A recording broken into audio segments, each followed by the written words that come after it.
Hello दोस्तों, स्वागत है आपका हमारे यूट्यूब चैनल में। आज के वीडियो में हम लोग समझने वाले हैं भारतीय संविधान के अभिन्न अंग जो कि है भारत का राष्ट्रगीत, राष्ट्रीय गान और राष्ट्रीय ध्वज, जो कि भारत का एक तरीके की शान है। उन सब चीज़ों पर एक एक करके डिस्कशन करने वाले हैं। तो पहले आते हैं हम लोग भारत के राष्ट्रीय गीत की बात करते हैं।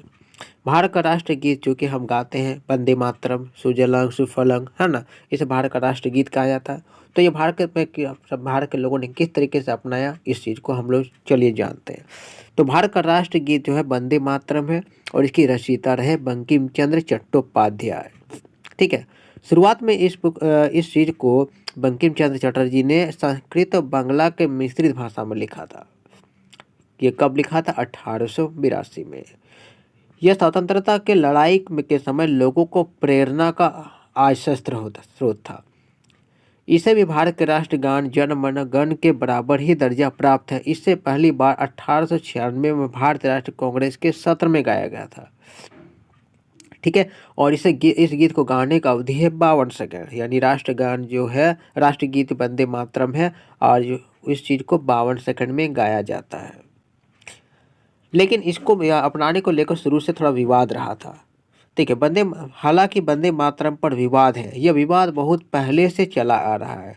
इसका चयन राष्ट्रगान के तौर पर हो सकता था, लेकिन कुछ मुसलमानों के विरोध के कारण इसे राष्ट्रगान का दर्जा नहीं मिला। वजह क्या रहा कि दरअसल मुसलमानों का कहना था कि इस गीत में माँ दुर्गा की वंदना की गई है। ठीक है।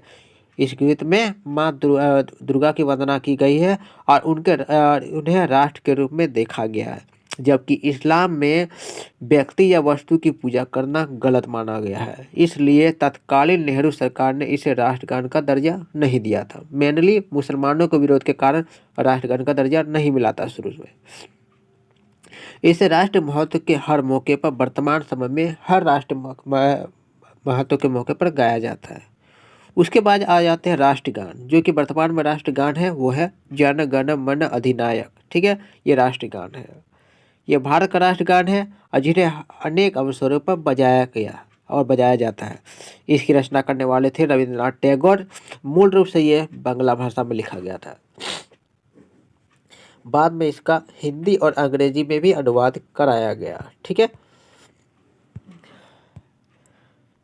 आगे बढ़ते हैं। संविधान सभा द्वारा 24 जनवरी 1950 को पहले इसको स्वीकार किया गया, सबसे पहले। ठीक है। रविंद्रनाथ टैगोर ने राष्ट्रगान की रचना 1911 में ही कर दिया था। देखिए 1950 में तो इसे राष्ट्रगान के रूप में अपनाया गया, लेकिन 1911 में ही सबसे पहले गाया गया था। इसे पहली बार 27 दिसंबर 1911 को कलकत्ता अधिवेशन में भारतीय राष्ट्रीय कांग्रेस के बैठक में इसको गीत को गाया गया था। राष्ट्रगान के पूरे संकलन को गाने में कुल 52 सेकंड का समय लगता है। यानी चाहे वो राष्ट्रगीत हो चाहे वो राष्ट्रगान हो, दोनों को गाने में कुल 52 सेकंड का समय निर्धारित किया गया है। आगे बढ़ते हैं। राष्ट्रीय ध्वज, जो हमारे देश का राष्ट्रीय ध्वज जो कि है वो है तिरंगा। ठीक है। राष्ट्रीय ध्वज तिरंगे में समान अनुपात में 3 पट्टिकाएं लगी हुई, और जो लंबाई चौड़ाई है राष्ट्रीय ध्वज का, उसका अनुपात हमेशा 3:2 में रहता है। और इसमें 3 रंग हैं, जो कि ऊपर है, सबसे ऊपर सफ़ेद केसरिया, बीच में है सफ़ेद और उसके नीचे में है हरा रंग। यानी कि 3 रंगों का हमारा तिरंगा है। और बीच में क्या रहता है? सफ़ेद पट्टी के बीच में नीले रंग का चक्र बना हुआ है। तो भारत के संविधान सभा ने राष्ट्रीय ध्वज का प्रारूप 22 जुलाई 1947 को अपनाया था। वर्तमान भारतीय ध्वज को बदरुद्दीन तैयब जी ने स्वराज ध्वज के आधार पर डिजाइन किया था। यानी कि डिजाइन करने वाले रहे थे बदरुद्दीन तैयब जी, जो उस समय भारतीय राष्ट्रीय कांग्रेस के ध्वज था, जिसे पिगली वेंकैया द्वारा प्रस्तावित डिजाइन में महत्वपूर्ण संशोधन करने के बाद महात्मा गांधी ने अपनाया था। ठीक है। तो यह हमारे राष्ट्रीय ध्वज है, उसको सबसे पहले डिजाइन करने वाले थे पिगली वेंकैया। ठीक है। और बाद में इसका जैसे सबसे पहले तो क्योंकि जो झंडा था उसका बीच में जो चक्र होता था वो इस तरह का चक्र होता था, जो कि कोई जैसे चला रहा। बाद में इसको बदल कर सिर्फ एक तरह का चक्र बना दिया गया। ठीक है। तो ये अपनाया गया 1947 में। उसके बाद बढ़ते हैं भारत का राष्ट्रीय भाषा। भारत के संविधान में किसी भाषा को राष्ट्रभाषा का दर्जा नहीं दिया। ध्यान रखिए इस बात को, भारत के संविधान में किसी भी भाषा को राष्ट्रभाषा का दर्जा नहीं दिया गया। हिंदी और अंग्रेजी का उपयोग आधिकारिक उद्देश्यों जैसे कानून बनाने, न्यायपालिका और केंद्र सरकार और राज्य सरकार के बीच संचार के लिए किया जा सकता है, हिंदी भाषा और अंग्रेजी भाषा का। लेकिन ऑफिशियली कोई भी राष्ट्रभाषा नहीं है। 1950 में भारतीय संविधान द्वारा देवनागरी में लिखी गई हिंदी को संघ की एकाधिकारिक भाषा घोषित किया गया, यानी ऑफिशियल लैंग्वेज, जितना भी ऑफिशियल काम होंगे वे सब काम हिंदी में और अंग्रेजी में हो सकते हैं, लेकिन कोई राजकीय भाषा या राष्ट्रीय भाषा नहीं है। ठीक है, आगे बढ़ते हैं। आधिकारिक उद्देश्यों के लिए अंग्रेजी का उपयोग संविधान के प्रभावी होने के 15 साल बाद यानी कि 26 जनवरी 1965 को समाप्त होना था।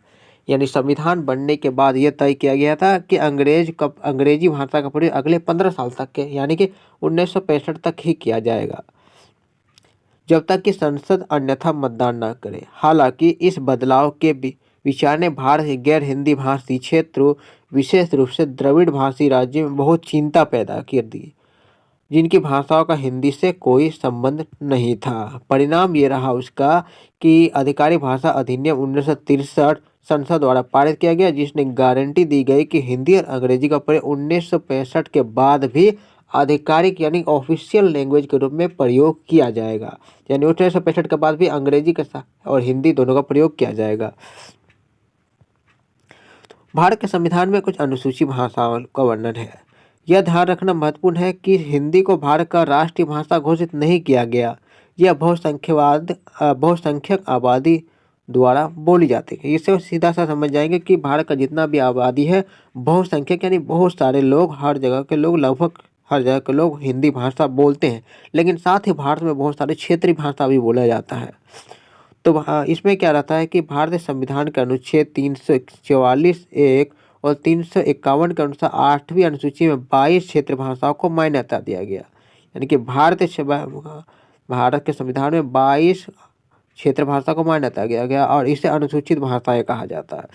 इस सूची में शामिल भाषाओं का संविधान लागू होने के समय राजभाषा आयोग में प्रतिनिधित्व का अधिकार था। तो इस तरीके से हमारे संविधान के जो मेनली जरूरी चीज़ है हर एक टॉपिक पर हम लोगों ने इस वीडियो में डिस्कस कर दिया है। उम्मीद है आप लोग को ये वीडियो पसंद आया है। अगर पसंद आया है तो वीडियो को लाइक ज़रूर कर दें और चैनल को सब्सक्राइब नहीं करते तो किए हैं तो सब्सक्राइब जरूर कर दें, अपने दोस्तों में भी शेयर कर दें।